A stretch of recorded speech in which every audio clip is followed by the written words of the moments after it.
भी विराट और काम भी विराट। नमस्कार सर। दुबई में से आज समय निकाला और वहां तो ये खेल आपका बड़ा तनावपूर्ण रहता है, उसमें भी आपने और अपनी भागदौड़ भरी जिंदगी में अभी जो फिटनेस रूटीन फॉलो करते हैं, मैं जरूर चाहूंगा, देश भी जानना चाहेगा क्योंकि नौजवान आपको आपकी हर गतिविधि को देखता है कि आपको कैसे मदद करता है। पहली बात तो बहुत बहुत धन्यवाद सर यहाँ पे हम सबको बुलाने के लिए। एक सब लोगों ने फिट इंडिया मूवमेंट के बारे में बात करी और इसके फायदे, इसके लाभ हमको रोज अपनी डेली लाइफ में किसी ना किसी तरीके से दिखते हैं। सबने अपने एक्सपीरियंसेस बताए।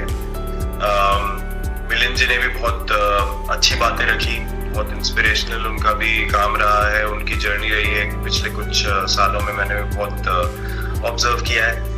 और मेरे खुद के एक्सपीरियंस में सर एक ट्रांजिशन एक्सपीरियंस करने को मिला मुझे कि जिस पीढ़ी में हम खेलना शुरू हुए और जो उस समय खेल की हमारी डिमांड्स थी वो बहुत तेजी से बदली एक समय के बाद। और मुझे ये एक्सपीरियंस हुआ कि जो एक हमारा सिस्टम बन चुका था, हमारा एक रूटीन बन चुका था, वो हमारे खेल के डिमांड्स के लिए सही नहीं था और उसे बदलना जरूरी था क्योंकि हमारा खेल बहुत तेजी से आगे बढ़ रहा था और मुझे ऐसा महसूस हुआ कि हम कुछ फिटनेस के पॉइंट ऑफ व्यू से पीछे छूट जा रहे थे। हमारी स्किल में कभी कोई प्रॉब्लम नहीं थी। तो एक स्वामी जी ने भी बात रखी, आपने भी बात करी, मिलिंद जी ने भी पहले बताया, एक जो सेल्फ रियलाइजेशन की बात है कि आपको खुद से रियलाइज हो कि मुझे क्या बदलना है अपने अंदर।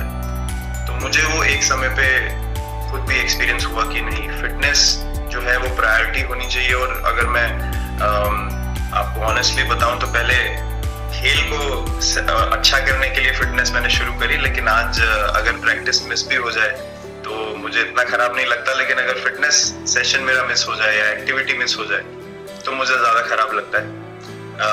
तो इसके फायदे जो है सर, वो पहले आपको ये जो नया मंत्र जगा तो दिल्ली के छोले भटूरे का ही बहुत भुगतान हुआ होगा। बहुत ज्यादा सर, मतलब जो अभी हमने थोड़ी देर पहले बात करी कि हमारा जो नेटिव डाइट है, जिस रीजन से हम आते हैं उसका जो हम वो खाते हैं, उससे मैंने कभी एक्सपीरियंस नहीं किया कि हेल्थ इश्यूज हुए हो या किसी को कोई बीमारियों का सामना करना पड़ा हो। मेरी खुद के एक्सपीरियंस में मेरी नानी मैंने बहुत समय तक देखा, इतनी ज्यादा उम्र में भी उनकी हेल्थ हमेशा ठीक रही, हमेशा उन्होंने घर का सिंपल खाना खाया।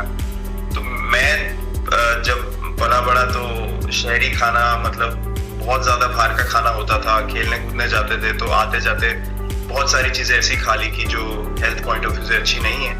तो डाइट का भी एक बहुत बड़ा कंट्रीब्यूशन था, जो डिसिप्लिन नहीं था। तो वो फिटनेस, फिजिकल फिटनेस और डाइट दोनों चेंज करना पड़ा सर।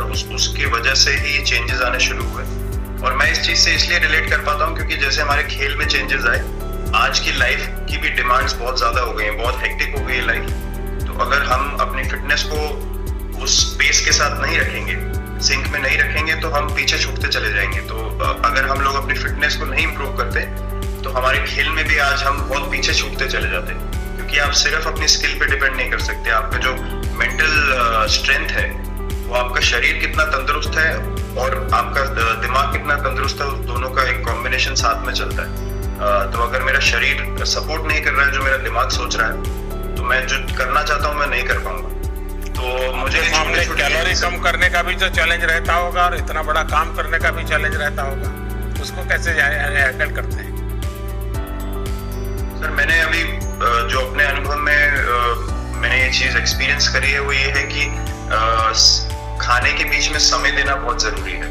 हम लोग बहुत बार खाते हैं और फिर बड़ी मील के बाद वो छोटा पोटा खाते चले जाते हैं पूरा दिन। तो वो जो हमारा सिस्टम है उसको कहीं प्रोसेस करने का मौका ही नहीं मिलता खाने को, और रात तक हम खाते चले जाते हैं। तो मैं जब छोटा भी था तो 11:30-12 बजे डिनर हो रहा है, उसके बाद मीठा खा के एकदम सो गए, कुछ एक्टिविटी नहीं, कुछ उसके बाद वॉक नहीं। तो आई थिंक ये छोटी छोटी चीजें जो है जो बहुत मैटर करती हैं कि आप अपने अंदर के सिस्टम को भी कितना समय दे रहे हैं उस खाने को प्रोसेस करने के लिए जो आप खा रहे हैं। तो उसके लिए अवेयरनेस बहुत जरूरी है कि आप किस वजह से कर रहे हैं। आप अपने आप को ओवरऑल फिट रखने के लिए कर रहे हैं या फिर सिर्फ वेट लॉस के लिए कर रहे हैं, जैसे अभी रुजुता जी ने बोला। तो प्रायोरिटी बहुत जरूरी है अपने दिमाग में कि आपकी इंटेंशन ठीक होनी चाहिए, फिर अकॉर्डिंगली आपके रिजल्ट्स भी वैसे ही आएंगे बाद। मैंने सुना है कि इन दिनों टीम के लिए एक योयो टेस्ट हो रहा है। क्या ये कैप्टन को भी ये योयो टेस्ट करवाना पड़ता है कि आपको छुट्टी होती है? और योयो टेस्ट होता क्या है, क्या क्या करना पड़ता है?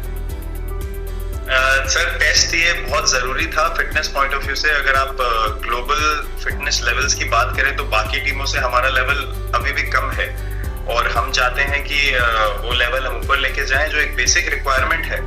आज की डेट में हम लोग फोकस करते हैं कि जैसे T20 मैच हो गया या वनडे मैच हो गया, वो एक दिन में खत्म हो जाता है। लेकिन अगर हम टेस्ट मैच की बात करें जो 5 दिन आपको खेलना है, हर शाम को आपको वापस जाना है, अगले दिन फ्रेश आना है, तो उस पॉइंट ऑफ व्यू से ये फिटनेस जो स्टैंडर्ड था वो बहुत जरूरी था। और मैं सबसे पहले मैं ही जाके भागता हूँ, और ये कंडीशन है कि अगर मैं भी फेल हो जाऊंगा तो सिलेक्शन के लिए मैं भी अवेलेबल नहीं हूँ। तो आई थिंक ये सिस्टम और ये कल्चर सेट करना बहुत जरूरी होता है। और उससे क्या होता है सर, ओवरऑल एक जो फिटनेस लेवल है टीम का बढ़ेगा। जैसे टेस्ट क्रिकेट में हमारा बहुत बार होता है कि आप थके हुए हैं, तीसरे दिन आके आपको, जैसे हमारे फास्ट बॉलर्स हैं आज की डेट में, वो दुनिया में सबसे ऊपर है, तो उनको अगर दूसरे तीसरे चौथे दिन आके वो एफर्ट डालना है फील्ड पे तो वो डाल सकते हैं। पहले क्या होता था, स्किल हमारे पास हमेशा से रही है, लेकिन शायद जो मैंने आपको बोला वो ट्रांजिशन मैंने जो एक्सपीरियंस किया, हम लोग वो जरूरी समय जो आता है जहाँ पे शरीर थक जाता है और टीम को आपकी जरूरत है, वहां पे परफॉर्मेंस जो है हमारी डिप हो जाती थी और दूसरी टीम जीत जाती थी। आज की डेट में हमारी फिटनेस की वजह से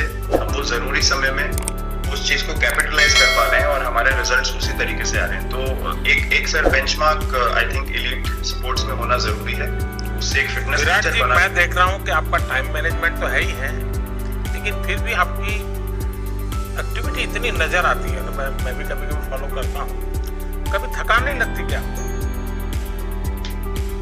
सर थकान अगर मैं ऑनेस्टली आपको बोलूं, थकान हर किसी को होती है। अगर आप फिजिकल एफर्ट करेंगे तो थकान होगी, लेकिन अगर आपका लाइफस्टाइल अच्छा है, अगर आप खा अच्छा रहे हैं, अगर आप फिटनेस रेगुलरली कर रहे हैं, आपकी रिकवरी अच्छी है, तो आपकी स्लीप अच्छी है, स्लीप पैटर्न्स अच्छे हैं, तो आपकी रिकवरी तेज होगी। तो अगर मैं थक रहा हूँ और 1 मिनट में मैं दोबारा रेडी हो जा रहा हूँ तो वो मेरा प्लस पॉइंट है। तो आई थिंक वो मैंने एक चीज एक्सपीरियंस करी जो बहुत जरूरी हो जाती है। आपका ओवरऑल लाइफस्टाइल कैसा है उसके ऊपर बहुत डिपेंड करता है।